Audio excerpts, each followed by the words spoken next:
Hi everyone, so I want to talk about The Bloody Chamber and Other Stories by Angela Carter. My first point as always is writing style, and for this, for that I do give it half a star. It's a bit too flowery at times, to the point where, those lines are so flowery that they don't really mean anything at all. I mean, that's not always the case. Sometimes it does serve to give an eerie, sort of dark atmosphere, even if the setting is kind of cliche, like a vampire's castle or dark woods and stuff like that. I do think it gets the point across really well with the style. But it gets kind of tiring at times to have it be so descriptive with not a lot of interesting things really happening. Because the stories tend to have a lot of description and not a lot of action, and they especially tend to have a lot of description of the setting and stuff like that at the beginning. So at some points you're just kind of wondering whether anything is going to happen at all. Also, the narrator tends to explain, just straight up tell you the feelings and the motivations of the main characters instead of using that same way of describing things to describe their feelings, for example.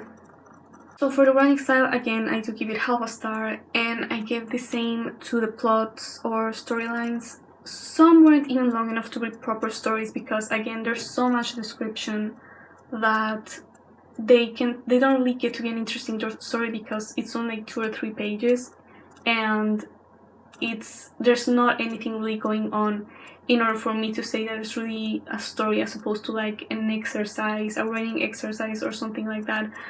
Some of the longer ones are stories, but sometimes they are too long for their own good because they have so much description at the introduction. For example, the title story, which is the first one, that one, the introduction is just so long. And again, it kind of gives you the feeling that you might not even be reading a story at all. And they tend to lack conflict sometimes. Sometimes they lack just clear conflict. When it comes to characters, I do think this deserves a full star. They are short, and there's not a lot of space for them to have a lot of backstory or even a lot of personality. But the reader can empathize because they still have motives and goals. Sometimes it's survival, sometimes it's just not having to strip naked in front of some guy. I was also impressed with certain characters, certain male characters. The one of Lady of the House of Love and Wolf Alice, I think those were really great. I'm not sure if Wolf Alice is a direct retelling of any particular folktale, but she was very well written, and also the vampire character of that story. They were really developed and believable characters, and they made a lot of sense together in the same story, so I really like that. Now for depth, it does get half a star.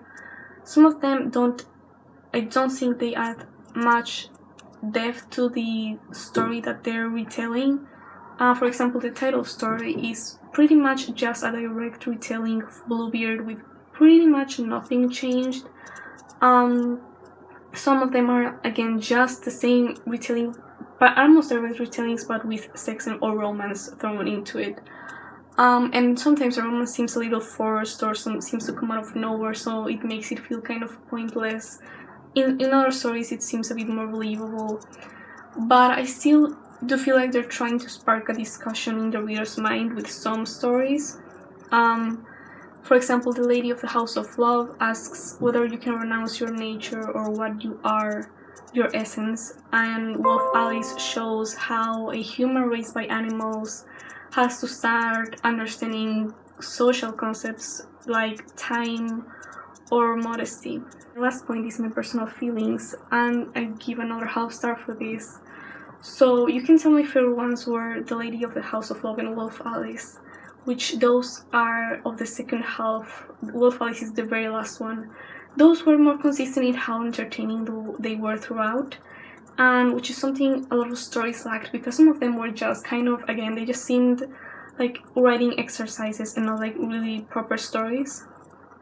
And I often found it a chore to keep reading through some of them, because the beginning especially was so flowery and it basically said nothing interesting and it didn't really have much of a story going on.